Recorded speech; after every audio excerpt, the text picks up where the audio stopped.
কথা কি ক্লিয়ার শোনা গিয়েছে? জি, ঠিক আছে। আমরা মৌলিক বিষয়গুলো শেষ করেছি। এখন আমরা আমাদের ভাইদের থেকে একটু পড়া শুনবো ইনশাল্লাহ। আর বোনদের যেটা আছে সেটা তো প্রাতিষ্ঠানিকভাবে ওটা দেখা হবে ইনশাল্লাহ। ঠিক আছে। আল্লাহুম্মা সাল্লি আলা সাইয়্যিদিনা ওয়া নাবিয়িনা ওয়া শাফিয়িনা ওয়া হাবিবিনা ওয়া মাওলানা মুহাম্মদ সাল্লাল্লাহু আলাইহি ওয়া আলা আলিহি ওয়া আসহাবিহি ওয়া বারাকা ওয়া সাল্লামা তাসলিমান কাসীরা। اللهم اجعل صلواتك ورحمتك وبركاتك على سيد المرسلين وإمام المتقين وخاتم النبيين محمد عبدك ورسولك إمام الخير وقائد الخير ورسول الرحمة. اللهم بعثه مقاما محمودا يغبطه به الأولون والآخرون. اللهم اجعلني من النشيطين في طلبة العلم وخدمة الدين. اللهم انفعني بما علمتني وعلمني ما ينفعني وزدني علما. জি, আমি এক ভাইকে আনমিউট করেছি। আসসালামু আলাইকুম আমার কথা কি শুনতে রহমতুল্লাহ। পাচ্ছেন আপনি? আসসালামু আলাইকুম রহমতুল্লাহ। ওয়ালাইকুম আসসালাম ওয়া রাহমাতুল্লাহ। আচ্ছা, গল্প তো অনেক হলো, একটু পড়াশোনা যেতে পারে, হ্যাঁ? জি আচ্ছা, আপনি ইনশাআল্লাহ। 119 নম্বর পৃষ্ঠা মাক্তাবাতুল হেরার যে বইটা আছে, এই বইয়ে একশ- মাক্তাবাতুল হেরার 119 নম্বর পৃষ্ঠা পর্যন্ত পড়ানো হয়েছে। তো 119 নম্বর পৃষ্ঠা পর্যন্ত আমরা কিতাবের শুরু থেকে নিয়ে মৌলিক কয়টি বিষয় পড়েছি, এটা বলেন আপনি। কোন কোন টপিকের আচ্ছা উপর আমরা পড়েছি? জি আচ্ছা, প্রথমে আমরা পড়ছি যে মানে আহ, যখন ঈসা আলাইহিসসালামকে উঠায় নেওয়া হয়েছে, তারপর হচ্ছে মানে মুহাম্মদ সাল্লাল্লাহু আলাইহি ওয়াসাল্লাম আসার আগ পর্যন্ত যে আরব এবং পুরো বিশ্বের যে অবস্থা ছিল, যেমন ইহুদিদের বা ইহুদি বৌদ্ধ, হ্যাঁ, তারপর খ্রিস্টানরা, তারপর ভারতবর্ষ, হ্যাঁ, এই জায়গাগুলো আসলে কিরকম ছিল, মানে কিভাবে, মানে যে যুগটাকে আমরা বলতেছি আইয়ামে জাহেলিয়া, তো জি জি সেই জি যুগে আসলে কি কি হয়েছিল, তারা কিভাবে, হ্যাঁ, যে আল্লাহ তাআলা নাফরমানি করছিল, হ্যাঁ, এই জিনিসগুলো সম্পর্কে প্রথমে আমরা ধারণা নিচ্ছি। জি, মাশাল্লাহ। তারপর আমরা পড়ছিলাম যে যেহেতু এর আইএমএ জাহিলিয়া এরকম কাজগুলো হয়েছে, তো আমাদের আসলে মহানবী সাল্লাল্লাহু আলাইহি ওয়াসাল্লামকে কেন পাঠানো হয়েছিল, মানে মানে তার প্রয়োজনীয়তা কি, মানে হুসাইনকে যে পাঠানো হয়েছে এটার প্রয়োজনীয়তা, হ্যাঁ, এটা এটা জি পড়ছি। জি তারপর আমরা মেনলি জাজিরাতুল আরব সম্পর্কে জানছি, হ্যাঁ, আর হচ্ছে জি তারপর জানছি যে হযরত মুহাম্মদ সাল্লাল্লাহু আলাইহি ওয়াসাল্লামকে মানে কেন আরব উপদ্বীপেই পাঠানো হলো, মানে অন্য জি জি কোথাও কেন পাঠানো হইলো না, হ্যাঁ, এই জিনিসটা শিখছি। তারপর হচ্ছে আহ লাস্ট দুই একদিন আগে আমরা গোত্রগুলো সম্পর্কে জানলাম যে ওই সময় আরব উপদ্বীপে কোন কোন গোত্র ছিল এবং কোন গোত্র থেকে, হ্যাঁ, রাসূল সাল্লাল্লাহু আলাইহি ওয়াসাল্লাম আসলো, হ্যাঁ, এই জিনিসগুলো আর কি। জি জি, মাশাল্লাহ। মাশাল্লাহ, মোটামুটি শিরোনামগুলো চলে এসেছে। নবী সাল্লাল্লাহু আলাইহি সাল্লামের আবির্ভাবের পূর্বে বা আবির্ভাবের সময়, জন্মর পর পর যে ঘটনাগুলো, এগুলো তো মনে পড়ানো হয়েছে আশা করি। জন্মের পর না, ওইটা এরকম হয়নি ওইরকম করে। 119 হলে তো হওয়ার কথা। 119-এর মধ্যে 19 হলে তো হওয়ার কথা। আচ্ছা, ঠিক আছে, আমি সূচিপত্র দেখেই 120 থেকে তারপর হচ্ছে জন্ম থেকে নবুয়তের পূর্ব পর্যন্ত, এখান থেকে শুরু। আচ্ছা আচ্ছা, তার আগ পর্যন্ত আবির্ভাবের সময়ের যে এটা, সেটা নিয়ে গোত্রগুলা যে আলোচনা। এখান থেকে হুসুম আচ্ছা, আসছে, হ্যাঁ, এর ওই জিনিসগুলো এই আছে। শিরোনামগুলো আপনি যেগুলো মৌলিকভাবে বললেন, এখানের মধ্যে আপনার কাছে সবচেয়ে যেটা আপনার হৃদয় নাড়া দিয়েছে, যে এটা আপনি জীবনের জন্য আপনি গ্রহণ করেছেন যে শিক্ষাটা, এটা কোন শিরোনাম থেকে এবং কোন বিষয়টা, সেটা আপনি একটু বলতে পারেন? আচ্ছা, আহ, এটা মেইনলি আমি ওরকম করে আসলে প্রথমের দিকে পড়তে পারি নাই, লাস্ট শুধু কয়েকদিন ধরেই পড়ছি এই, মানে এর আগের দিন যে পড়াটা হয়েছে, হ্যাঁ, জি যে ইসলামের যে আরব উপদ্বীপে যে ইসলামের ইয়েটা আসলো, এই যে কুসাই ইবনে কিলাবের হাত ধরে, জি। আমি মেনলি মানে এই জিনিস এইখান থেকে একটু খুব ভালো মতো আসলে আসলে পড়া হয়েছে আমার, এর আগে ওরকম আর কি গ্যাপ গেছে একটু।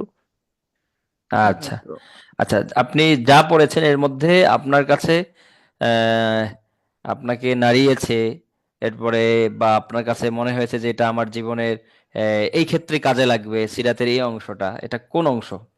যে কোন জিনিসটা আপনার মনে হয়েছে যে এটা আমার জীবনে, এটা এই যে নতুন করে শিখলাম, এটা আমি এইভাবে আমার জীবনকে পরিচালনা করব, বা এটা এরকম একটা আপনি আচ্ছা, ঘটনা এরকম বা এমন একটা শিক্ষা বলতে পারেন। এরকম যদি হয় তাহলে হচ্ছে আরব উপদ্বীপে যে হুজুর সাল্লাল্লাহু আলাইহি ওয়াসাল্লাম আসলো, তো ওই সময়ের আরব উপদ্বীপের ওখানের যে মানুষগুলা, হ্যাঁ, তারা আসলে তারা কিরকম চিন্তাশীল বা মানে ভালো মানুষ ছিল বা বাস্তবতা প্রিয় ছিল। হ্যাঁ, তারা যেরকম ন্যায়পরায়ণ ছিল।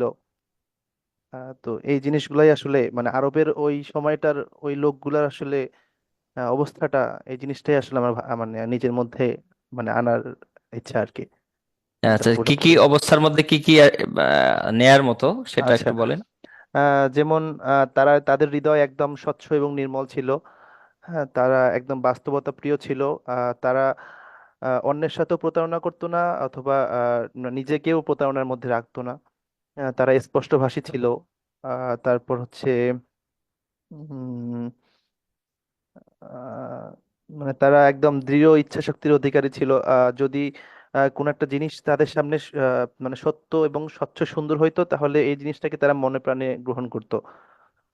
মানে তাদের নিজের থেকেও, নিজের প্রাণের যেমন থেকেও অধিক ভালোবাসতো। আচ্ছা, স্বচ্ছ জিনিস, আচ্ছা যে কোনো জিনিস স্বচ্ছ পাওয়ার পরে উনি গ্রহণ করেছেন এরকম একটা ঘটনা আপনি বলেন। এরকম ঘটনা হচ্ছে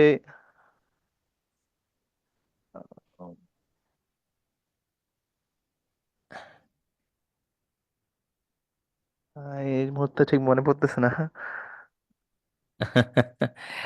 আহ, আচ্ছা, আর পরে একটু বলবো। ভালো করে ওই জি, পড়াটা আমরা এইভাবে বলতে পারি যে পড়া শুধু পড়ার জন্য পড়া না, জীবনের জন্য পড়া।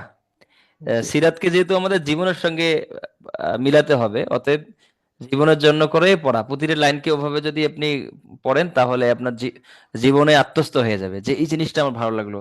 প্রতিটা পয়েন্টের মধ্যে চিন্তা করবেন যে এখানে আমার কি, আমার এখানে নেয়ার মতো কি আছে এবং এখান থেকে আমি কি শিক্ষা পেলাম। ঠিক আছে না ভাই? জি, জি জি, অবশ্যই খেয়াল করবেন, আল্লাহ আপনাদের জি, কবুল ইনশাল্লাহ। করেন। আমিন। জি, আচ্ছা আচ্ছা। আসসালামু আলাইকুম রহমতুল্লাহ। ওয়ালাইকুম আসসালাম রহমতুল্লাহ, এমডি আলামিন। হ্যাঁ, আপনি কেমন আছেন? আলহামদুলিল্লাহ, ভালো আলহামদুলিল্লাহ। আলহামদুলিল্লাহ। আপনার বাসা কোথায়? আমি নারায়ণগঞ্জ থেকে বলতেছি। ও, মাশাআল্লাহ। আপনি কি করেন? আমি স্টাডির পাশাপাশি দোকান আছে, দোকান সামলাই ও, মার্কেটে। আল্লাহ, আল্লাহ খুব সহজ করেন, সুন্দর করেন, আপনার দোকানে ভরপুর বারাকা দান করেন। জি ঠিক আছে। ওস্তাদ, একটু আপনি খারাপ তো দোয়া করেন। বই অনেক হ্যাঁ, মানে কঠিন। এরা আমার প্রশ্ন না, এখানে আপনার অনেক দিনই ভাইয়ের প্রশ্ন এটা, যে জি, এখানে বইটার ভিতরে অনেক কঠিন কঠিন ওয়ার্ড আছে যেগুলো আমরা বুঝতে পারি না। আচ্ছা, এমন ওয়ার্ড গুলো আপনারা দাগাবেন, হ্যাঁ, দাগাবেন, দাগানোর পরে সেটা চিহ্নিত করে কি যেন আমাদের গ্রুপে, আমাকেও আপনারা নক দিতে পারেন, আমি সেগুলো করবো ইনশাল্লাহ। আমাদের প্রত্যেক কোর্সের ভাইরা আমাকে বিভিন্ন বিষয় করেন, আমি সুযোগ মতো দিই। আদনান ভাই তো ব্যস্ত আপনার মানুষ, আপনি আদনান এটা ভাই একটু ই ব্যস্ত করে মানুষ, দিন, তাকে মেনশন করে দিন উনি আইডিটা, বড় বড় তাহলে প্রজেক্ট আপনার নিয়ে কাজ করেন। উনি বড় বড় প্রজেক্ট নিয়ে কাজ করেন, ওই জন্য ওনাকে ওইভাবে করা উচিত হবে না। আমাদেরও অনেক ব্যস্ততা, তারপরেও সব সময় চেষ্টা করি যে আমাদের, বিশেষ করে আমাদের যে ভাইরা আমাদের কাছে পড়ছেন, তাদের জি প্রয়োজনীয় বিষয়গুলো একটু সাপোর্ট দেয়, এটা একটা অধিকার মনে করি আর কি। তাদের একটা জি অধিকার, সেই হিসাবে ব্যস্ততার মধ্য থেকেও তাদেরকে একটু সাপোর্ট দেওয়ার চেষ্টা করা হয়। তো জি ঠিক আছে, এখানে মৌলিকভাবে একটা বিষয় বলি, শোনেন, সকলে একটু শুনবেন, যে আসলে এখানে আমাদের মৌলিক, এটা কি বলবো, আমাদের সমস্যা নাকি এটা আমাদের কি ভালো একটা যোগ্যতা? লা ইলাহা ইল্লাল্লাহ, লা ইলাহা ইল্লাল্লাহ। আমরা সিরাতকে বুঝবো, যদি সিরাতকে বুঝতে চাই তাহলে আমাদের গ্রহণযোগ্য সিরাত পড়তে হবে, অবশ্যই এটা সহজ বিষয়। জি তো আপনি গ্রহণযোগ্য যদি বই করেন, তাহলে গ্রহণযোগ্য লেখক আপনাকে ফলো করতে হবে। আর গ্রহণযোগ্য লেখক মানে কি, উনি ভাষা সাহিত্য, তার ইতিহাস, সিরাতটা তো একটা ইতিহাসের অংশ, সেই হিসেবে তার সিরাত পড়া থাকবে, ইতিহাস থাকবে, ভাষা সাহিত্য তার মজবুত থাকতে হবে। সব মিলে উনি সব দিক দিয়ে একজন স্মার্ট হবেন আর কি। তো আপনি যদি একেবারে সাবলীল ভাবে পড়তে চান, তাহলে তো একেবারে আপনাকে প্রাথমিক লেভেলের যেগুলো কাজ হয়েছে বাচ্চাদের জন্য, সিরা, নবী, নবী সাল্লাল্লাহু আলাইহি ওয়াসাল্লাম জীবনীর অনেক বই বের হয়েছে যেগুলো বাচ্চাদেরকে পড়ানো হয়। তো জি এখন জি আপনারা সকলেই শিক্ষিত মানুষ, সকলেই এখানে পড়াশোনা করার ব্যক্তিত্ব, আপনারা যদি এগুলো বলেন তাহলে ছোট বাচ্চাদের মতো কথা হয়ে গেল না? আরেকটা বিষয় হলো কি, আরেকটা বিষয় হলো জি এখানে দুটো বিষয়। একটা হলো নবী রহমতের যে লেখক জি মুফাক্কির ইসলাম সৈয়দ আবুল হাসান আলী নদভী রহিমউল্লাহ, অবশ্যই ওনার পরিচিতিমূলক কোনো দার্স হয়েছে বা কিছু আলোচনা হয়েছে। উনি আমাদের গত শতকের বুদ্ধিজীবী যে আলেম যারা বিগত হয়েছেন, যারা পুরা বিশ্বের উম্মাকে নিয়ে ফিকির করেছেন, উম্মাকে মুক্তির পথ দেখানোর চেষ্টা করেছেন, তার অন্যতম ব্যক্তিত্ব হলেন এই আবুল হাসান নদভী রহিমহুল্লাহ। আবুল হাসান জি নদভী রহিমউল্লাহ উনি আরব আজম সহ আলিমিয়া নদভী রহিমউল্লাহ নামে উনি প্রসিদ্ধ। উনি একটা বই লিখেছেন, মাজা খাসিরুল আলম বিল হিতাতিল মুসলিমি। এটার অনুবাদ অনেকগুলো হয়েছে, তার মধ্যে এটাও একটা অনুবাদ, চমৎকার অনুবাদ হয়েছে, হলো মুসলমানের অধপতনে বিশ্বের কি ক্ষতি হলো। এই বইটা সুযোগ হলে পড়বেন। তো ইনশাআল্লাহ। উনি উনি পুরা পুরা যুগকে সামনে রেখে কাজ করেছেন গত শতকের। ওনার এক একটা বিষয় এত ভারী এবং এত ভারী এত, তো আপনি যদি একেবারে সহজ সহজ গুলো নেন তাহলে আপনাদেরকে নিয়ে তো আমরা স্বপ্ন দেখি, কি বলে, আপনাদেরকে নিয়ে আমরা খেলাফার চিন্তা করি, শরিয়া আইনের চিন্তা করি, এই যে গণতন্ত্রের যে কুফুরি বিষয়গুলো, এরপরে এই যে সেকুলারের যে বিষয়গুলো, এই যে আমাদের আহ, আহ, কি বলে ট্রান্সজেন্ডার মতবাদ ঢুকানো হচ্ছে, জি বিভিন্ন বিষয়ের সামনে আসছে, এখানে সব কিন্তু ভারী ভারী ভারী বিষয়। তো এই ইনশাআল্লাহ। সিরাত যদি আপনি নির্ভরযোগ্য সূত্র থেকে, নির্ভরযোগ্য এরকম চিন্তুক যদি লেখকের আপনি এ থেকে না পড়েন, তাহলে দেখা যাবে এই জিনিসগুলো আসবে না। আপনি এই সিরাতটা পড়বেন আর 10টা সিরাত আপনি পড়বেন। আমরা তো আল্লাহর মেহেরবানি অনেকগুলো সিরাত পড়েছি, এই সিরাতটা পড়বেন আর 10টা সিরাত পড়বেন। এখানে আমার কাছে এত আর রাহিকুল মাকতুম এই কিতাবটাও আছে, আবার আপনার সিরাত ইবনে হিশাম এই দুটা কিতাব আছে, আর এই যেটা জি সহ জি মোট তিনটা কিতাব আছে। জি জি আপনি সবগুলো পড়বেন, পড়ার পরে আপনি নিজে বলবেন এটার একটা আলাদা বৈশিষ্ট্য আছে। তো জি এই এখন যে কঠিন জায়গাগুলো আপনারা অবশ্যই চিহ্নিত করে আমাদেরকে জানাবেন, আমরা বিষয়টা এক করব, খুব কঠিন না। আর দ্বিতীয় কথা হলো, উনি গত শতকের এই উম্মাকে জাগানোর জন্য উনি কাজ করেছেন এবং উম্মাকে সঠিক রাহবারি করেছেন, এবং আরব আজম সহ উনি বিখ্যাত ছিলেন। আল্লাহু আকবার। তো এবং ওস্তাদ, আপনি কি রেগুলার থাকবেন নাকি? কোথায়? আপনি কি রেগুলার থাকবেন আমাদের সাথে? আমি আমি অনলাইন মাদ্রাসার রেগুলার শিক্ষক। আমাকে যখন যে ক্লাস দেওয়া হয় সেটা আমি করি, এরপর মাঝে মাঝে আদনান ভাইয়ের অনুপস্থিতিতে সেগুলো সাপোর্ট দিই। এছাড়া আমার শিডিউল, ক্লাসের শিডিউল আছে, সেটা এটা ইয়ামিন ভাইরা ওনারা করেন আর কি। তো এটা ঘাবড়ানোর কিছু নেই। আমাদের আমাদের এখানে অনেক ভাই বোন ওনারা মেসেজ করেছেন যে এটা কঠিন হয়ে যাচ্ছে আসলে। হয়তোবা এমন হতে পারে যে আপনারা সিরাতের এই প্রথম যারা পড়ছেন তাদের কাছে একটু কঠিন মনে হতে পারে, কিন্তু কঠিন জিনিসকে হজম করতে হবে, কারণ আপনারা এই এমন একটা যুগে আছেন যে এই যুগটাকে চ্যালেঞ্জ করার মতো, এই যুগকে চ্যালেঞ্জ করতে হবে ইসলাম দিয়ে। আর এটার জন্য একটু ভারী ভাবে প্রথম প্রথম একটু কঠিন লাগলেও এটা সহজ হয়ে যাবে। আর একটা বিষয় হলো, প্রতিটা কঠিন নতুন বিষয়ে হলো কঠিন, প্রথম প্রথম কঠিন মনে হলো, একটু পরে বা কিছুদিন পরে এটা কঠিন থাকে না। জি আশা করি বিষয়টা বুঝাইতে পেরেছি, আপনারা নিতে পারবেন ইনশাল্লাহ। এটা কোনো ইনশাআল্লাহ। কঠিন না আর এটা এই যে যদি। জি আরবি, জি এগুলা কি আরবি অনেক আছে, আবার ইংলিশে অনেক মানে গ্রন্থর নাম আছে, এগুলা কি আপনি মুখস্থ করতে হবে? এগুলা না কি না বাইরে না না আছে? না না না না, এইগুলো না। আর ওস্তাদ বলছিল কিছু কিছু মানে আরবি যে এগুলো, এগুলা নাকি মুখস্থ আসবে ভাইবার সময়, নাকি এগুলাও আসতে পারে, যে জি জি জিজ্ঞাসা করতে পারে ওটা কি? এটা ইয়া মা- আহ, আদ- ওস্তাদ আদনান উনি করবেন, নির্বাচন করবেন বাকি। এই যে বিশেষ করে কোরআন এবং হাদিসের যে রেফারেন্স গুলো কমপক্ষে এটা তো অবশ্যই করতে হবে। আর সর্বোচ্চ চেষ্টা করবেন আয়াতগুলো মুখস্থ করার, আর বাকি পুরো দিক নির্দেশনা আমাদের এই ইয়ামিন ভাই অবশ্যই আপনাদেরকে দিবেন ইনশাল্লাহ। ঠিক আছে, আপনাকে একটু পড়া ধরি ইনশাল্লাহ। ইনশাআল্লাহ ট্রাই করি। আচ্ছা, কেন জাজিরাতুল আরবের মধ্যে, বা আরো যদি সহজ করে বলা যায় যে আরবের মধ্যে কেন নবী সাল্লাল্লাহু আলাইহি সাল্লামকে পাঠালেন? আমাদের বাংলাদেশেও তো পাঠাতে পারতেন বা ইন্ডিয়াতে পাঠাতেন, কেন আরবে পাঠালেন? কি তার বৈশিষ্ট্য ছিল আরবের, কেন তাকে হযরতুল আরবে আরবে কেন পাঠাতে হবে? পাঠানো হবে না? জি জি, একটু বলবেন।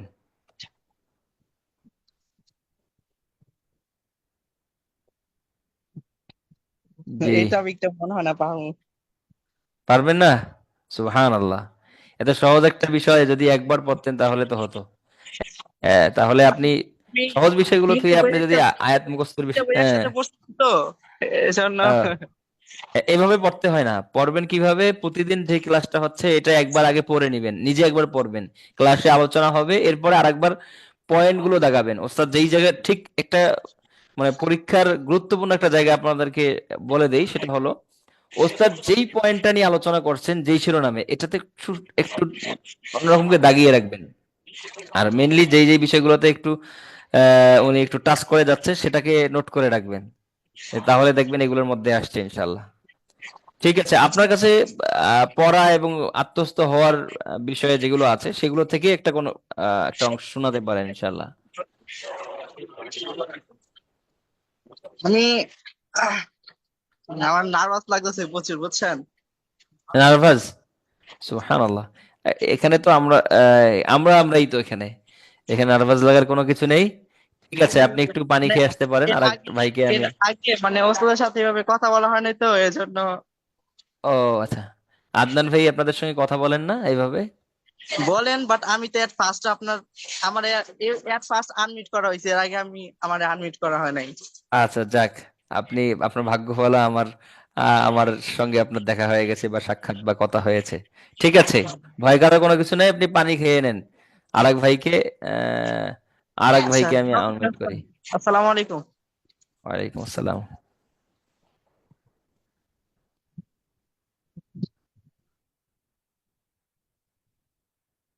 লা ইলাহা ইল্লাল্লাহ, কই কেউ কি আনমিউট হয়েছেন? চেষ্টা করছি, কেন জানি মাঝে মাঝে হয়, কখনো হয় না।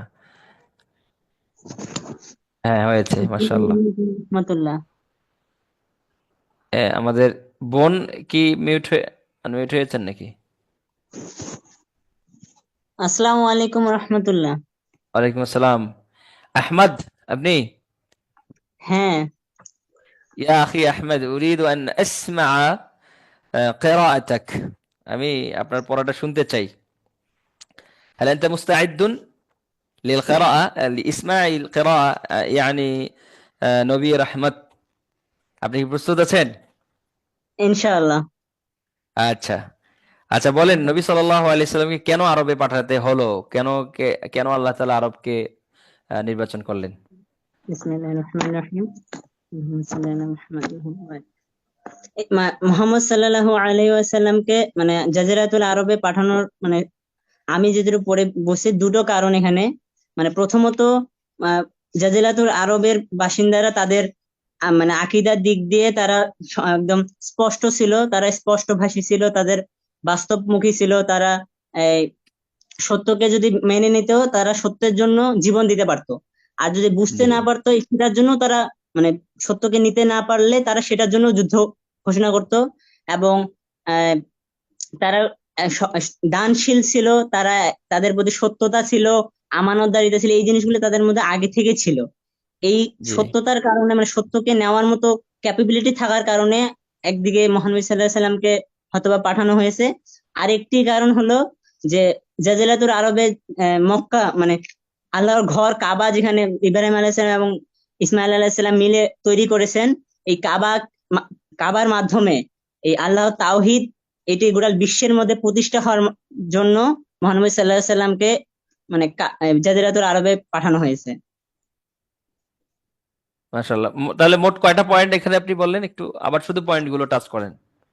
মানে আমি দুটি মনে হচ্ছে আমার, যে একটি হলো তাদের মানে আকীদা, তারা সৎ এবং সততার কারণে, তাদের আমানতদারিতার কারণে, এবং আরেকটি হলো আপনার এই কাবা থাকার কারণে, আল্লাহর ঘর থাকার কারণে। এখানে এটার মাধ্যমে তাওহীদকে এটা গোটা কি আপনি বিশ্বের মধ্যে। বানিয়ে বানিয়ে বলছেন?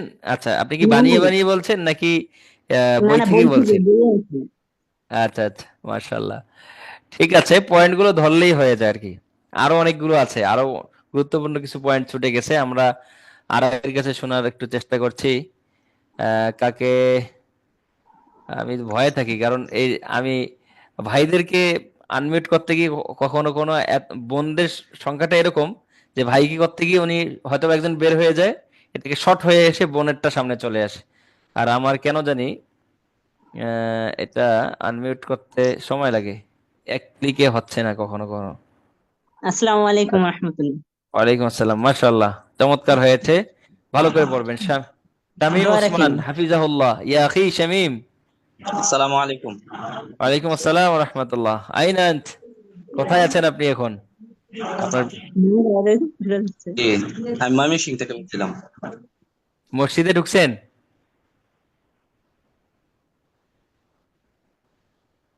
কি বললেন?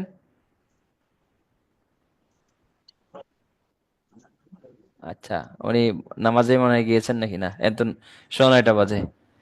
ঠিক আছে। হ্যাঁ, আপনি কি শুনতে পাচ্ছেন আমার কথা? জি জি, কথা শুনতে পাচ্ছি। আচ্ছা, আপনি কোত্থেকে বলছেন একটু বলবেন? আমি ময়মনসিংহ থেকে বলছিলাম। ও মাশাআল্লাহ, ময়মনসিংহ। এই আমাদের ওলামা ইকরাম তো ময়মনসিংহে মোমেন শাহী বলে। আপনি এটা কি জি জানেন? জি জি, মোমেন ও শাহিদ। হ্যাঁ, এটা সিং সিং কিরকম শোনা যায়, এটা গরুর সিং না মহিষের সিং এরকম মনে হয় আর কি। আমরা আমাদের ওস্তাদদেরকে দেখতাম, তারা খুব গুরুত্বের সঙ্গে বলতেন মোমেন শাহী, মুমিন শাহী। মুমিনরা তো শাহী, মুমিনরাই তো রাজা, পৃথিবীর রাজ করবে মুমিনরা।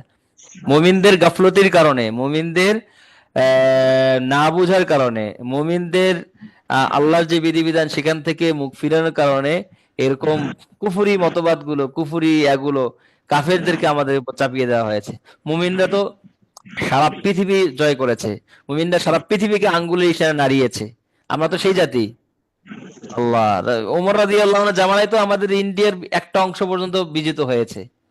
মুমিনদের কি যেন, যেমন কাফেররা ছিল আতঙ্কের নাম, আবার মুমিনের ভেতরে মুমিনরা ছিল একে একে অপরের সহযোগী, সহমর্মী।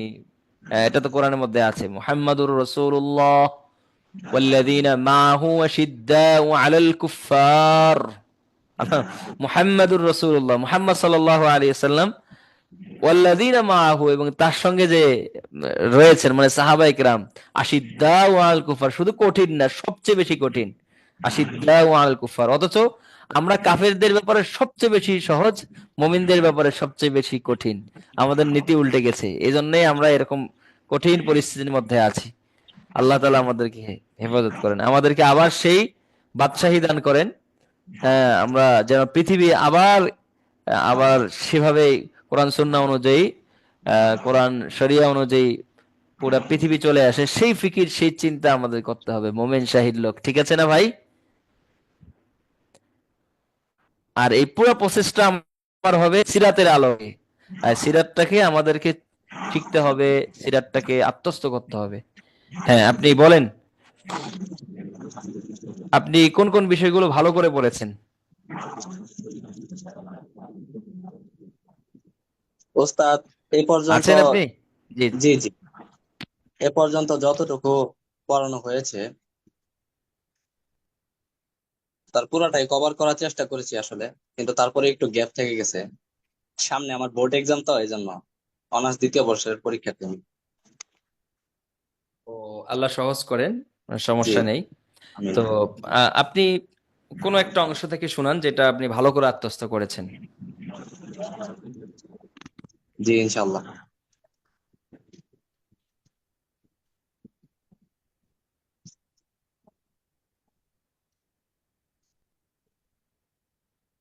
সিরাতের কিতাবে ওস্তাদ প্রথমে উল্লেখ জি আছে যে আহ, বড় বড় ধর্মের যেগুলো সমস্যা, জি মোহাম্মদ সাল্লাল্লাহু আলাইহি সাল্লামের আগমনের পূর্বে জাজিরাতুল আরব এবং বিশ্বের অন্যান্য স্থানে যে সকল সমস্যা রয়েছে সেগুলো মোটামুটি আয়ত্ত করেছি ইনশাল্লাহ। আচ্ছা, বলেন, যে কোনো একটা অংশ থেকে বলেন ইনশাল্লাহ। জি, পুরো বিশ্বের একটা কমন সমস্যা ছিল, সেটা হচ্ছে শিরকি পাপ। যেমন মূর্তি পূজা, এটা সব জায়গায় সমস্যাটা ছিল। আপনি ইহুদি ধর্ম বলেন, আহ খ্রিস্টান ধর্ম বলেন, অথবা পার্সিক সম্প্রদায়, মাজুসি মাজুস, জি জি আমাদের যে আমাদের ভারত উপমহাদেশেও এই সমস্যাটা ছিল, শিরক, মূর্তি পূজা। জি।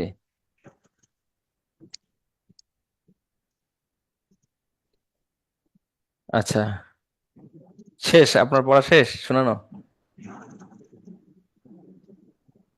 না ওস্তাদ, আসলে আচ্ছা, না, হচ্ছে যে কখন আনবে নার্ভাস কোশ্চেন। লাগছে?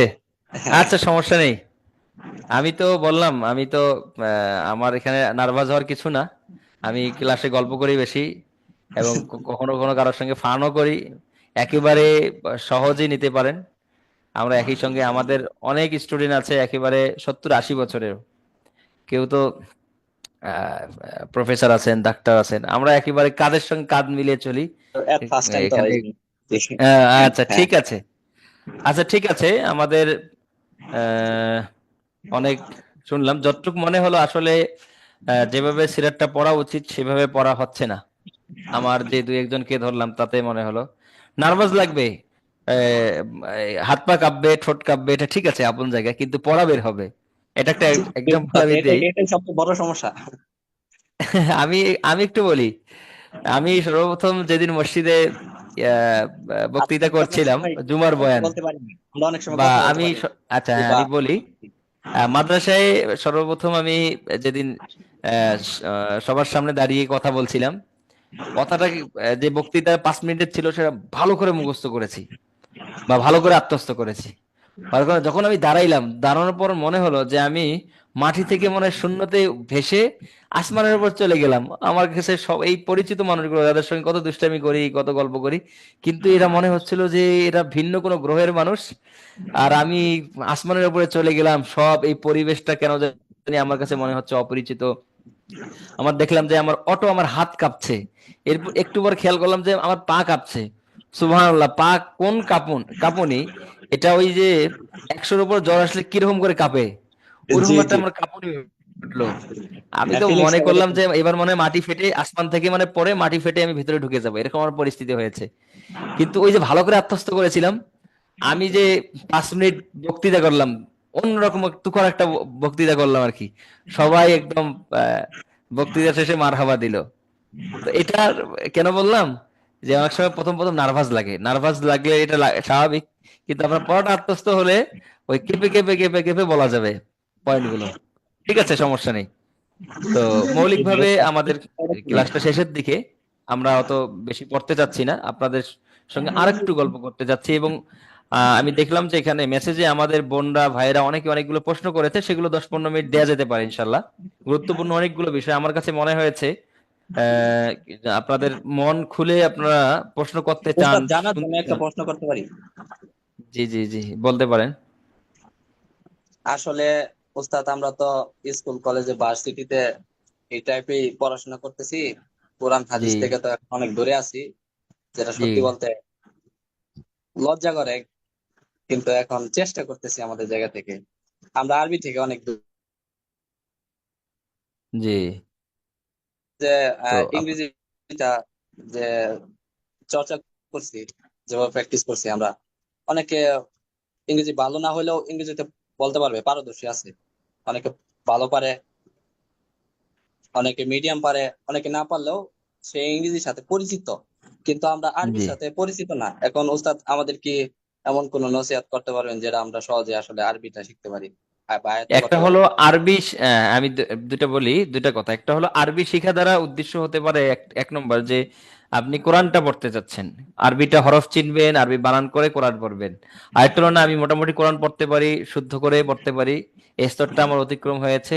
আপনি আরবি ভাষা শিখবেন, আপনি আরবিতে লেকচার দিবেন, আরবি বুঝবেন, আরবির খুতবা দিবেন, কোরআনটা বোঝার চেষ্টা করবেন। এটা আরেকটা স্তর। এটা দীর্ঘমেয়াদী এবং এটা দীর্ঘ প্রসেস। আর যে কোরআন যেটা, সেটা খুব বেশি না, আপনি মৌলিক বিষয়গুলো শিখতে 2-3 মাস লাগবে। প্র্যাকটিস আর 6 মাস 1 বছর ধরে রাখলে আপনি মোটামুটি কোরআনটা সাবলীলভাবে পড়ার আপনার গতি চলে আসবে। বুঝাইতে পেরেছি? আপনার জি কোনটা সেটা আপনি নির্ধারণ করবেন, করে অবশ্যই সেটাকে জি, ওইভাবে। যেমন আল কোরআনের ভাষা আরবি, হাদিসের ভাষা ও, আরবি, জি জি জি, কিছু মানে আরবি ক্ষেত্রে। ভাষার আপনি হ্যাঁ, কথা বলছেন, আরবি জি ভাষার কথা বলছেন। জি জি, সেটা জি, অবশ্যই আমরা আমাদের মাথায় কিছু আছে। আছে।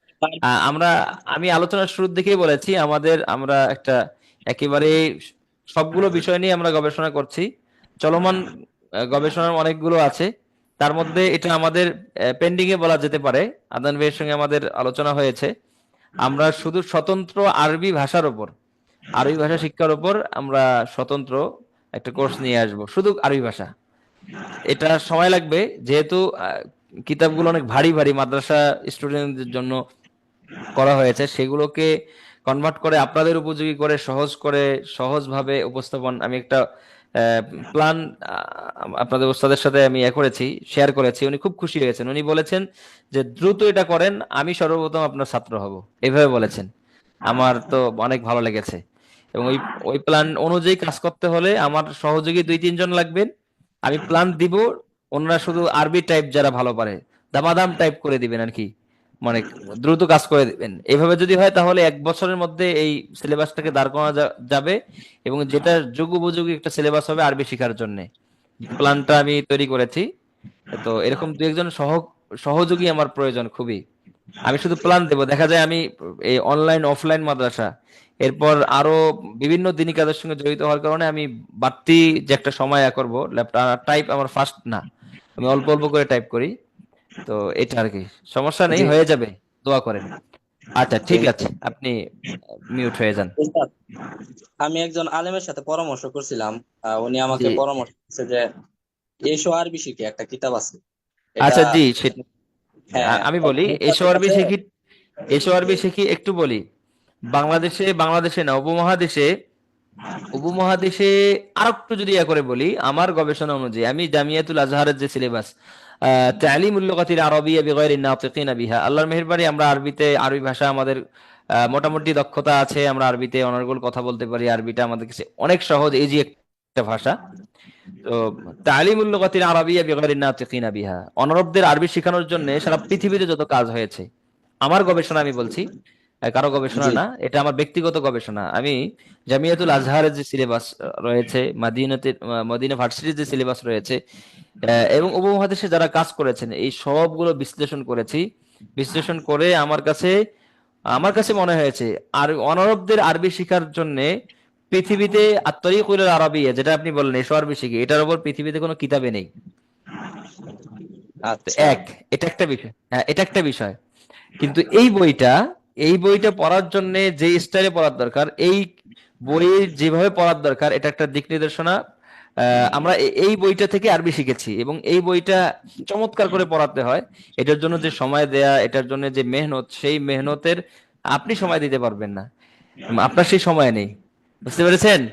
জি তো জি। এবং এটা ওখানে দেখবেন কোনো নিয়ম কানুন নেই, একেবারে শুরু থেকে কোনো হরকত নেই, জবরদস্ত ছাড়া। এটাকে আপনি ওস্তাদকে সামনে রেখেও এইভাবে আগাইতে পারবেন না, যদি আপনার অদম্য আরবদের যে স্পৃহা আপনি দেখেছেন এখানে এরকম থাকে, আর কন্টিনিউ আপনি করতে থাকেন। আর যিনি পড়াবেন উনি যদি এটা একটা শব্দ মনে রাখবেন, মাদানী নিসাব, বাংলাদেশে আহ, এই যে মাদানী মাদ্রাসার নিসাব, ওইখানে মাদানী গেছিলাম নিসাবে যারা উস্তাদ। পড়াশোনা করেছে, ঈশ্বর বেশি খুব যোগ্য ওস্তাদের কাছে পড়েছে, যারা অনার্গল আরবিতে কথা বলতে পারে, এটার উপর দক্ষতা আছে, এই কিতাবের উপর দীর্ঘদিন পড়ানোর দক্ষতা আছে। আল্লাহর মেহেরবানি আমি দীর্ঘদিন এটা পড়িয়েছি, গবেষণা করেছি, এটার নানান দিক আমি বের করেছি। শুধু কাজ শুরু করলেই কাজ হয় আর কি। তো এরকম কোন ব্যক্তির সঙ্গে আরবদের যে অদম্য স্পৃহা ছিল, সেটাকে আপনাকে ধারণ করে যদি পড়েন, তাহলে আপনি একটা জায়গায় পৌঁছতে পারবেন, যেটা আমার কাছে অনেকেই এইভাবে পড়ে। আমরা তহাজির নূরের নৈশ মাদ্রাসা যেটা আছে, সেটাতেও আমরা করি, এইভাবেই পড়াই। তবে এটাকে নিয়ে গবেষণা করে আমরা নতুন একটা দাঁড় করানোর চেষ্টা করছি, যেটা আপনাদের উপযোগী হবে। আপনারা খুব বেশি প্র্যাকটিস করতে ইনশাআল্লাহ। হবে না, অল্প। সেটার জন্য আর কি বললাম তো, আমাদের কিছু লাগবে আর কি। ঠিক আছে, আপনি আর 5-7 মিনিট আমি আছি, আমার জরুরি কিছু কাজ আছে, সময়ও শেষ। আমি কিছু এখানে প্রশ্ন আপনাদের পরে আপনাদের উত্তর দেওয়ার চেষ্টা করছি ইনশাল্লাহ। ইনশাআল্লাহ। খিলাফার জন্য সক্রিয়ভাবে সাহায্য করতে চেয়ে আমাদেরকে গাইডলাইন দিবেন। আচ্ছা, এটা সহজ বিষয়। খিলাফার জন্য কিভাবে করবেন? খিলাফার জন্য সর্বপ্রথম আপনি প্রস্তুত হবেন। খিলাফা তো এরকম না যে আমরা একটা অভ্যর্থন করে, আমরা যে কয়েকজন আছি যে 1%, 2% বা 5% দিনদার মানুষ আবার অভ্যর্থন করে আমরা কি যেন ইসলামী শরিয়া আমি কায়েম করে ফেলবো, এটা সম্ভব না। বাংলাদেশে বৈশ্বিক যে পরিস্থিতি, সবগুলো বিচার করলে এরকমই এটা ফলাফল আসবে। তো যেটা করতে হবে আমাদেরকে, দাওয়াতি, এবং এই যে আমরা বিভিন্ন চিন্তা করছি যে এরকম একটা আরবি আসার দরকার, এরকম একটা আসার দরকার। তো এরকম সর্বপ্রথম যে স্টেপে আমাদের কাজ করতে হবে সেটা হলো শিক্ষা সিলেবাস নিয়ে কাজ করতে হবে। মানে আমাদেরকে একটা শ্রেণী তো মাদ্রাসা পড়ছেন, মাশাআল্লাহ, ওনারা ইসলামের একটা মৌলিক জায়গা পর্যন্ত শিখছেন, মাওলানা হচ্ছেন, মুফতি হচ্ছেন, এটা এর বাইরে আমাদের এখন কলেজ ভার্সিটি পড়ুয়া আমাদের ভাই বোনরা ব্যাপক পরিমাণে ইসলামের দিকে ঝুঁকছেন। এইটাকে সামনে রেখে আল্লাহর মেহেরবানি আমি এই পুরা এই ভাইদেরকে নিয়ে পুরো বাংলাদেশকে সামনে রেখে রংপুর থেকে আমরা কাজ শুরু করেছি। আল্লাহ তাআলা আমাদের কবুল করলে আমরা সারা বাংলাদেশ সারা পৃথিবী আমরা এটাকে ছড়াবো ইনশাল্লাহ। আমরা আলাদা গবেষণা করতে হবে, আলাদা পড়তে হবে। তো আপনি এটা কেন আমাদেরকে শিক্ষা নিয়ে প্রথমে কাজ করতে হবে? এজন্য যে আপনি যদি আপনার যদি মৌলিক ইলমের মৌলিক স্তরটা আপনি না জানা থাকে, তাহলে আপনি খেলাফা আপনি বুঝবেন না, এবং খেলাফার প্রতিষ্ঠা করতে গিয়ে উল্টা আপনি দ্বীন ও শরীয়তের অনেক বিষয়ে আপনি ভুল পদক্ষেপ নেবেন, যেখানে গিয়ে এমন জায়গায় ভুল পদক্ষেপ নেবেন যেটা আপনার অনেক ক্ষতি হবে, ইসলামের ক্ষতি হবে। এই জন্য ইসলামের মৌলিক বিষয় এবং ভারসাম্যপূর্ণ একটা জায়গা সবাইকে শিখতে হবে। শেখার জন্য সক্রিয়ভাবে আমাদেরকে কাজ করতে হবে। আপনারা দেখেছেন যে ইতিমধ্যে আমাদের প্রিয় ভাই আপনাদের ওস্তাদ আবু তোহাদ্দান হাফিজাহুল্লাহ সহ বাংলাদেশে এরকম যারা আছেন, যারা নিয়ে উম্মাকে নিয়ে ভাবেন, এরা অলরেডি এইসব মানে মাহফিল, সেই মানে উন্মাদনা, নারায়ে তাকবীর, আল্লাহু আকবার, এগুলো তো অনেক মানে শোডাউন, লক্ষ লক্ষ যুবক এগুলো থেকে বের হয়ে আসছেন। অথচ এগুলোর মধ্যে ওনার সম্মানের অভাব ছিল না। লক্ষ লক্ষ আরো দুনিয়াবি হাইসতে দেখলে দেখা যাচ্ছে যে এক একটা মাহফিল পরে বা একটু আলোচনা করার পরে ওনার অনেক টাকা পয়সা হচ্ছে, অনেক কিছু। কিন্তু এগুলো সবকিছু ছেড়ে দিয়ে উল্টা আবু তো আদনান ভাই, আপনারা জানেন যে উনি এখন সবকিছু বাদ দিয়ে এখন লেখাপড়া শুরু করেছেন। লেখাপড়া শুরু করেছেন, আমাদের কাছে অনেক বিষয় পরামর্শ করেন, পড়ার বিষয়ে যে এটা কিভাবে পড়া যায়, ওটা কিভাবে পড়া যায়, আমাদের কাছেও পরামর্শ করেন, আমরা পরামর্শ দেই, সাহস দেই, আপনি আরো পড়েন। এরকম বড়দের সহবতে থেকে নিজেই পড়াশোনা শুরু করেছেন, শুরু থেকে মাওলানা হবেন উনি, আলেম হবেন। এরপরে সঙ্গে সঙ্গে উনি দেখেন ওনার এখন কথাবার্তা শুধু সিলেবাস, পড়াশোনা, ইলম এই কেন্দ্রিক আলোচনা আপনি দেখবেন। অন্যান্য বিষয় খুব আলোচনা কম শুনবেন। আগে শেষ জামানার কথা কথা বলতো, বিভিন্ন বিষয়ে কথা বলতো, মালহামার কথা বলতো। আপনি দেখেন এখন এগুলো কোনো কথা নেই, এখন শুধু পড়াশোনা, এরকম একটা আমরা প্রতিষ্ঠান করব এরকম। তো এটা এটা খুব জরুরি। প্রথম স্টেপই হলো ইলম শিখতে হবে। তো আপনারা আমাদের সঙ্গে যোগাযোগ করতে পারেন, আমরা আমাদেরকে আমরা যেই যেই প্ল্যানগুলো দিই সেই ভাবে করতে পারেন ইনশাল্লাহ। আহ, এখানে যে ভাই করেছেন নাইমুর, আচ্ছা ঠিক আছে, আপনি আশা করে বুঝতে পেরেছেন খেলাফা প্রতিষ্ঠার জন্য কতগুলো স্টেপে আমরা যেতে হবে সেগুলো নিয়ে দীর্ঘ আলোচনা। প্রথম স্টেপ হলো ইলম শিখতে হবে, সবাইকে শিখতে হবে, ব্যাপকভাবে শিখাতে হবে, শিখতে হবে। উম্মার মাঝে মানে 100% না হলো যেন আমরা 70% যেন ইসলামের মৌলিক বেস যেটা আছে, যেটা শিখলে সে আওয়ামী লীগ আর গণতন্ত্রের জন্য জীবন দিবে না, শেখ মুজিববাদ প্রতিষ্ঠার জন্য। তারপরে কি এটার নাম কি, বিএনপির যিনি আছেন, আচ্ছা যাক, ওনারা সবার বিএনপি বলেন, আওয়ামী লীগ বলেন, জাতীয় পার্টি বলেন, যত পার্টি পুটি আছে সমস্ত এই পার্টি পুটির মূল কথা হলো সেকুলারিজম, ধর্মনিরপেক্ষতাবাদ। ধর্মনিরপেক্ষ কোন মুমিন ধর্মনিরপেক্ষ হয়, ধর্মনিরপেক্ষ হতে পারে, এটা কখনোই বুঝে আসে না, এটা হতেই পারে না। তো মৌলিকভাবে যখন আমাদের শিখবে এবং ইসলামের মৌলিক বিষয় শিখবে যে আসলে ধর্মনিরপেক্ষ হওয়ার কোনো সুযোগ নেই, তখন সে এরকম মানে গোড়া হবে না, সে খিলাফার জন্য কাজ করবে। আমাদের এই জায়গাটা সর্বপ্রথম ফোকাসটা দিতে হবে। ঠিক আছে, আপনি আমাদের সঙ্গে যোগাযোগ করবেন, আমরা আপনাকে আমাদের সহযোগী হিসেবে চাই, এবং আপনার আমাদেরকে সহযোগী হিসেবে থাকতে পারেন ইনশাল্লাহ। একজন বলছেন ওস্তাদ একটু পড়া কমিয়ে দিলে ভালো হয়, আমাদের সংসারের কাজ আল্লাহ তাআলা আপনাদের খুব কবুল করেন। বোনরা আপনারা এসছেন, অনেক ব্যস্ততা, আমার এই যে দুটা ছেলে, এই দুই ছেলেকে সামলাতে আমার স্ত্রী খুব হিমশিম খেয়ে যায়, এর মধ্যে আমাদের বোনদেরকে আবার দীর্ঘ সময় সময় দিতে হয়। তো আল্লাহ তাআলা আপনাদেরকে খুব বারাকা দান করেন, শিখতে থাকেন ইনশাল্লাহ, একবারে তো হবে না। আর একটা হলো নির্দিষ্ট সময় আমাদের ফিক্সড করা আছে, বিভিন্ন পারিপার্শ্বিক কারণ আমাদের কোর্স অনেকগুলো। এরপরে আমাদের শিখানোর নির্দিষ্ট একটা মাত্রা আছে, সেটাকে যদি আমরা না করি তাহলে শেষ করতে পারবো না। আচ্ছা, এরপরে ওস্তাদ আমাদের কাজে শরীক হতে আপনাদের কাজে শরীক হতে চাই, একটা বিজ্ঞান বই লিখেছি 3য় শ্রেণী থেকে। আচ্ছা, এটা আহ, এমিন ভাইয়ের মাধ্যমে আমাদেরকে পৌঁছাতে পারেন, আমরা দেখবো ইনশাল্লাহ। ভর্তি হব, ইনশাল্লাহ ভর্তি হব। কিসের ভর্তি হবে জানি না, ইনশাল্লাহ কি যেন বলেছে, কিসে ভর্তি হবে জানি না। এখানে ভর্তি হওয়ার মতো কি বিষয় আলোচনা করা হয়েছে জানি না, আকীদার বিষয় মনে হয় বলা হয়েছে, আকীদার কোর্স আসছে স্বতন্ত্র। এটা আচ্ছা, হুজুর আমাদের ইন্ডিয়ানদের কি হবে, আমরা শিখতে পারবো না? অবশ্যই শিখতে পারবো ইনশাল্লাহ, আপনারা আমাদের সঙ্গে যোগাযোগ অব্যাহত রাখবেন, মেসেজগুলো পরে উত্তর দিলে ভালো। হ্যাঁ, দিচ্ছি তো। আচ্ছা, আসসালামু আলাইকুম ওস্তাদ, আমি একজন গৃহিণী, বাচ্চার সংসার সামলে খুব কষ্ট হচ্ছে, পড়াশোনা তার বসিরাতের, ভাষা কঠিন না, ভাষা অনেক সহজ। হ্যাঁ, আপনি সাইকোলজি আপনি করে নিয়ে না, মাথায় ফিট করে নেন, এটা সহজ। বলবেন সিরাজ সহজ, কারণ বাস্তবিক জীবনে তো ভাষা কঠিন না, খুবই সহজ। আর একেবারে যদি সহজ পড়তে চান তাহলে তো একেবারে বাচ্চাদের উপযোগী যে বইগুলো লেখা হয়েছে সেগুলোকে সামনে রাখতে হবে।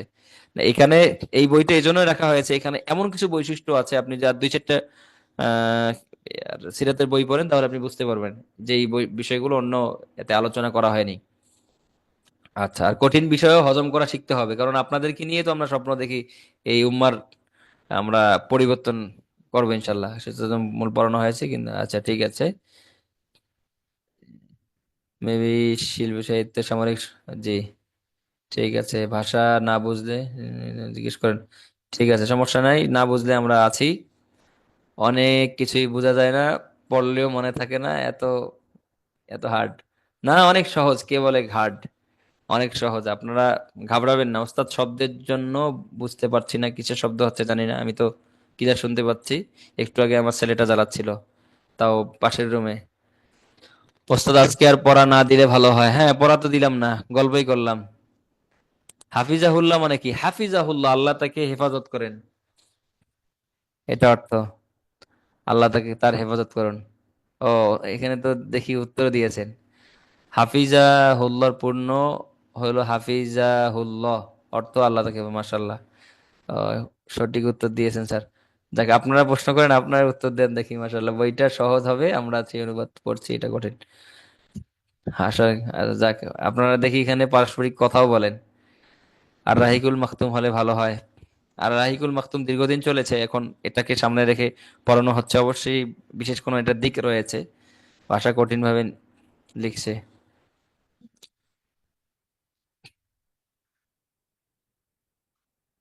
যে সীমিত আকারে। আচ্ছা ওস্তাদ, আমার পড়া নিবেন না? তাহমিনা আক্তার, বোন, আপনার পড়া তো নিব, কিভাবে নিব? আপনার সঙ্গে তো সরাসরি কথা বলছি না। আচ্ছা, ঠিক আছে, আপনি কাজ করতে পারেন, পড়া যদি একান্ত দিতেই চান তাহলে আপনি ইয়ামিন ভাইয়ের মাধ্যমে আহ, আমাকে একটু যোগাযোগ করেন, আমার কাছে যোগাযোগ করেন। আমি আমার স্ত্রী অথবা আমার বোন আছে, দুইজনেই আলেমা মাশাল্লাহ, খুব ভালো মুআল্লিমা, ওনারা উস্তাজা, খুব ভালো করেই পড়ান। আপনাদেরকে সাপোর্ট দেবেন, শুনবেন ইনশাল্লাহ, সমস্যা নেই। আমি চারটা পয়েন্ট বলতে চাই। আচ্ছা, বলার সুযোগ শেষ। বোনদের ছুটি দেন, ছুটি দিয়েছি তো, যান, মেয়েদের ছুটি দিন। দিয়ে আচ্ছা বোন, আপনাদের ছুটি, আবার ক্লাসের সময় শেষ হয়ে গেছে, আমরা কিছু পরে দু একটা প্রশ্ন পরে শেষ করে দিচ্ছি ইনশাল্লাহ। ওস্তাদ সোহাইব হাবিব অনেক ফ্রেন্ডলি, যারা পড়া দিচ্ছেন নির্ভয়ে দিতে পারেন। আহ, কি মাহফুজ ইসলাম, আমার ব্যাপারে আপনি কেমনে বুঝলেন আমি এত ফ্রেন্ডলি? হ্যাঁ, মাশাআল্লাহ, ঠিক আছে, আপনার ভাবনা ঠিক আছে। আমি সবার ক্ষেত্রে এরকমই। আপনারা বড় মানুষ, আপনার এখানে তো। আচ্ছা, একটা বড় সমস্যা আছি, ছোট একটা প্রশ্ন করতে চাই, প্লিজ।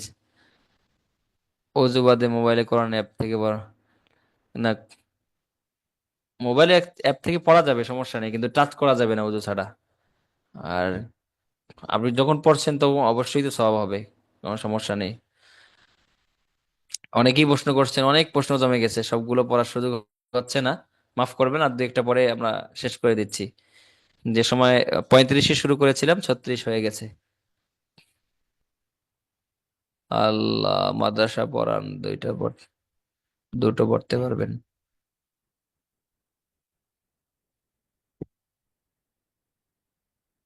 আচ্ছা, ঠিক আছে, আমাদের এটা পড়ান। কি যেন পড়ার কথা বলছেন, অর্ধেক কথা বুঝতে পারছি না, একটা কোর্স আকারে আমাদের পড়ান ওস্তাদ। আচ্ছা, সবগুলো বিষয় পড়তে পারলাম না। আহ বইয়ের হরকত ছাড়া আরবি পড়াগুলো কিভাবে পড়বো? ওটা আরবি শিখতে হবে, এরপরে আপনি আহ ইনশাল্লাহ আপনি নিজেই বুঝতে পারবেন যে কোনটা হরকত, কখন কোথায় হরকত দিতে হবে। আমরা তো আরবিতে হরকত ছাড়াই পড়ে আমরা ইজি লাগে, এবং এটাই আমাদের কাছে খুব স্বাচ্ছন্দ্যের মনে হয়। হরকত দিয়ে পড়লে আরো বেশি বিরক্তি মনে হয়। আরবি ভাষা শেখার সহজ উপায়, আচ্ছা, হ্যাঁ, ঠিক আছে। আচ্ছা ঠিক আছে, সবার প্রশ্নগুলো বা সবার এগুলো দেখার সুযোগ হলো না। মাফ করবেন, যাদের দেখা হয়েছে তো দেখতে পারলাম, উত্তর দিতে পারলাম, আর বাকি অনেকগুলো বিষয় আছে যেগুলো আমরা করতে পারলাম না, এই জন্য মাফ করবেন। ঠিক আছে, আপনারা এমার্জেন্সি কিছু বিষয় হলে একে ইয়ামিন ভাইয়ের মাধ্যমে আমাকে জানাতে পারেন, তবে খুব এমার্জেন্সি না হলে আমাকে নক না দেওয়ার জন্যই পরামর্শ দিচ্ছি, অনেক ব্যস্ততা থাকা হয়। ঠিক আছে, জাজাকুমুল্লাহ। ঠিক আছে, অনেকেই প্রশ্ন করেছেন আর নিতে পারলাম না দীর্ঘ দীর্ঘ। জাজাকুমুল্লাহ খাইর। আল্লাহ তাআলা আপনাদের খুব ভরপুর কামিয়ে বিধান করেন, বরকত দান করেন। আল্লাহ তাআলা আপনাদের কবুল করেন। ঠিক আছে, জাজাকুমুল্লাহ।